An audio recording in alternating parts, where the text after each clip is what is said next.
Kevin McIntosh, I would like to introduce you to our township clerk, and her name is Debbie Binder. And Debbie joins us now live on The Splash. Good morning, Debbie. Good morning, Dave. Good morning, Kevin. And good morning, West Bloomfield. Well, thank you very much for joining us. So, listen, I mean, help has arrived. Tyler and I have been doing everything. So, we're really excited to have Kevin here, and I just wanted to make sure that you two met. And I don't know, you got any welcoming words to say? Anything he needs to know about West Bloomfield, Debbie? Well, one thing I'm going to backtrack a little bit to just say when you were talking about Facebook and Instagram, if you talk to my Sure. teens, Facebook's my generation. Instagram is pretty passe right now in their mind, and it's all about Snapchat. So that's what I'm hearing from the kids. Yeah. So, Is that right? It's the TikToks and the Snapchats. She's pretty and the much right. TikTok. That's correct. Yeah. All right. Yep. So basically, Debbie, what you're trying to politely say, because she wouldn't just come out and say it, she's too kind, is what I'm like 10 years behind the trends here? Well, Dave, here's the thing. I'm right there with you. So, my kids think I'm 10 years behind too, but it's I think that our generation is heavily using Facebook. It's that the younger generation is Snapchat and TikTok. All right. First of all, before we go any further, you have the neatest office of anyone I've ever seen. I was just going to say we were just look at that. What's going on there? Don't you have any organized. Don't you have any messy papers or something? You're in the middle of an election, and look at that office. Can we get a wide shot, No, Calvin, so we can see her whole office, right? No Oh, wide it's not shot. Then that you'll see wide, the truth. The camera lies. All right, you tightened it up for us. So, early voting is going on now. Tell us, can you give us an update? Mm-hmm. Yep, early voting is going on right now at West Bloomfield Library, where it is available at our early voting center to anybody who is a West Bloomfield, Sylvan Lake, Keego Harbor, or Orchard Lake resident. And they are open daily. They were open this past Saturday and Sunday, all week long, 8:30 to 4:30, except Thursday, which is noon to 8 p.m., and then 8:30 to 4:30 next Saturday and Sunday. So it gives people the opportunity to vote where they can actually feed their ballot into the tabulator to confirm that it was fed. And it also gives feedback. So if the voter were to make a mistake, like in the August primary, if they were to cross parties, which would spoil the partisan section, it does allow them to spoil their ballot and redo it. So it's a nice compromise to in an expansion of opportunity. We now have early voting, absentee voting, as well as precinct or poll voting. So, listen, the whole political environment is challenging right now. We'll talk about that a little bit, but it seems to me, correct me if I'm wrong, you're the expert. It seems to me we have more voting options, and we're communicating those to the public maybe a little bit better than we ever have in the past. Your thoughts? I would agree. We have definitely had an expansion of voting options and to try to make it easier for people to cast their ballot.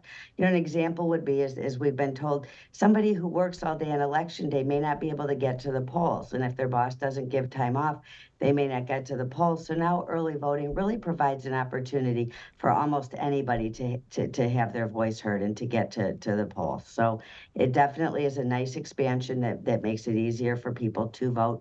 We are trying to message, to better, and with some of the partnering with the county on the early voting, they sent out a postcard to inform everybody about the opportunity for early voting. And we're very fortunate that our county clerk, Lisa Brown, has partnered with the local communities to offer the early voting centers, which allows us to share costs of staffing, to share staffing, as well as to help with the cost of equipment because the county is administering the early voting centers. So it has been a tremendous help to the locals. I know that I'm greatly appreciative, and all of my colleagues that are participating with the county are greatly appreciative of the opportunity. Hi, Debbie. It's Kevin. Just quick question. Just to go back on it. Now, how does early voting work exactly? Do you just go up to the school and just vote like you would during normal election day, or do you have to fill out something in advance? How does that work exactly? It's actually very similar to where you would vote on election day. You just go to the early voting center. In our case, it's not your precinct or polling location. It's the West Bloomfield Township main library. and the campus there again, Orchard Lake, Sylvan Lake, Kego Harbor, and West Bloomfield can all go to that early voting center. There's also an early voting center at Waterford Oaks that anybody in Oakland County can go to. So somebody would just walk in, there's no pre anything. You just go in, you would fill out an application like normal. The people working in the early voting center will check you in as they normally would.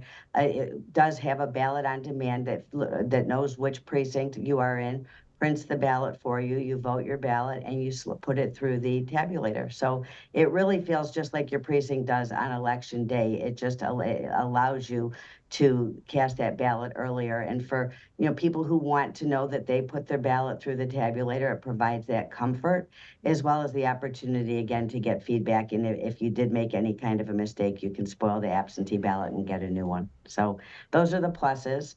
But they're all great options. What I would say is every single ballot is counted and counted once. So it does give you an opportunity to cast your ballot different ways, but to make sure your voice is heard. Good to know. I'm going to put him on the spot, Debbie. So, I'll just be honest to the audience. They just signed a contract with Kevin, and the terms of the contract say that he gets paid a bonus for every question he asks right here on the show. So I know he's got to have, because he's got to. I'm putting him on the spot. He's got to have one more for you. Go ahead. Well, ultimately, who do you really see taking advantage of early voting and absentee voting? Do you see the younger crowds going? Is it more of the older crowds? And how does the absentee voting work? So, Kevin, that's a really good question. And we know this is going to be the year for new metrics. I'm a numbers person. I love to look at numbers and they tell a story and look at patterns.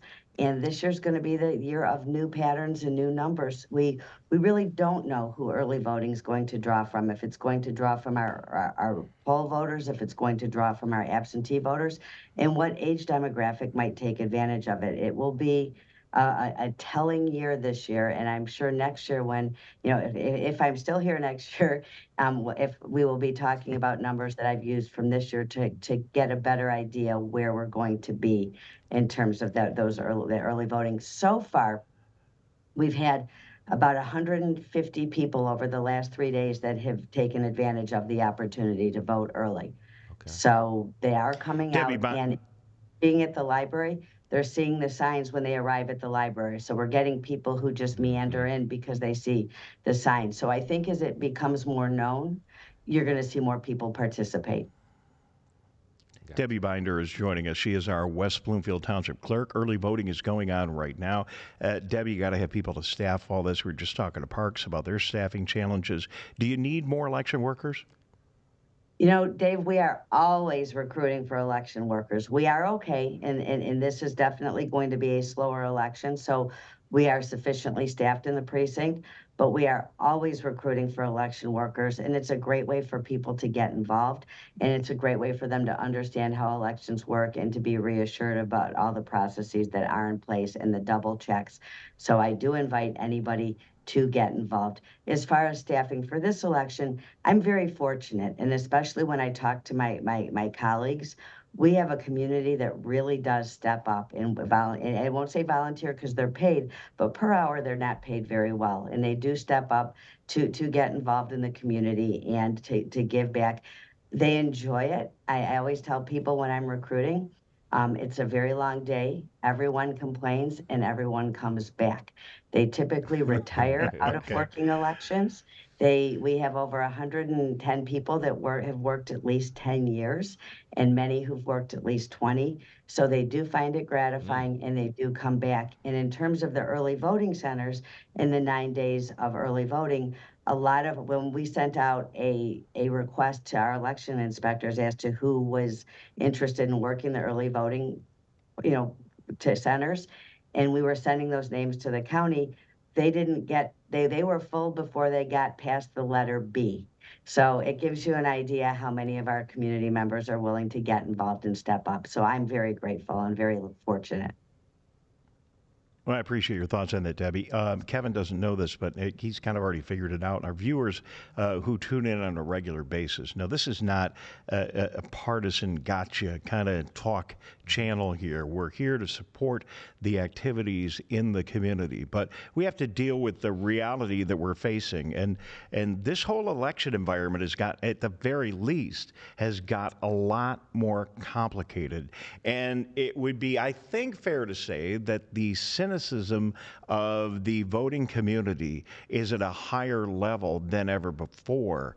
How does that impact what you have to do on a day-to-day basis? Well, one of the conversations that I've added to my training of elections inspectors is to remind them that they're there as mechanics to administer the election. They're not there to represent a party. And I tell them that we avoid all political discourse in a precinct. And the more we avoid those discussions, the more we find that we like people. So we really have focused on making sure they understand their role. The role of an election inspector is to be a mechanic of the election. We do have people in every precinct representing multiple parties, because many of the tasks that are done in the precinct require the presence of two parties to sign things and to sign certificates. But the fact is, they're not there representing the parties. And we do find that if they avoid all political conversation, things go very nicely, and they find that they have friends that are perhaps not of their ideologies. We do have to answer more questions to the public than we typically have, and there is more concern. And the message, Dave, is the number one way to understand an election is to work one. The other way to understand an election is to talk to an election official, not get your news from TikTok. That it's really important that the source of your information is correct. And I know that I make myself available for anybody, whether they're my constituent or not. And most of my colleagues make themselves available for anybody to really understand the process and to clear up and dispel some of the myths that may be out there. But it is important, when you're seeking information from which you're making an opinion, that you do talk to somebody who has expertise in the area, or again, better yet, work an election, and you'll find out what really goes on to ensure security and integrity of those elections. And Debbie Binder, West Bloomfield Township Clerk, we got to go in a minute, but before we go, listen, there are communities in our state, we pretty much know what they are, that swing either very Democratic or swing very Republican. And based on what you're saying, it sounds like you clerks around the state of Michigan, and I know you're one of the leading clerks around the state, you guys all get together and talk and convene and share ideas. But what you're telling us here in the program today is that even if you're in a left-leaning or a right-leaning district, there are election workers there representing all constituencies to make sure that there isn't really a problem, and you do that to police it, to make sure it's fair. Correct. That is absolutely true. And I am one of the recent presidents of the Oakland County Clerks Association for all Oakland County clerks. And, most of my colleagues are not of my party, but I trust any of them with my ballot because I trust the process, because I know the process. So, I think that, yes, you're correct. There are parties represented, and there are processes in place to ensure that there is oversight and signatures and checkpoints. And this isn't new, Dave. This is all something we've been doing. But again, I trust any of my colleagues with my ballot because I trust the process. All right, Debbie, thank you very much for your extended time this morning. Good to introduce you to Kevin. I'm sure you'll have an opportunity to meet, as we'll all be very active in the community. Thank you for your work. And the big message is, regardless of where you are leaning, just get out and vote. I think it is one of the most important things you can do to guarantee the continuation of our democracy. Get out of your house, and get down there to the library and vote. And the early voting couldn't be more convenient. Debbie Binder, West Bloomfield Township Clerk, thank you very much for joining us. All righty, very good. Don't forget Election Day. Don't forget that Election Day. Yes, of course. On Election Day. And do we still do that on Election Day? All right, very good. 7 Thank you, Debbie. Good. 7 a.m. to 8 p.m. on Election Day, and welcome to West Bloomfield, Kevin.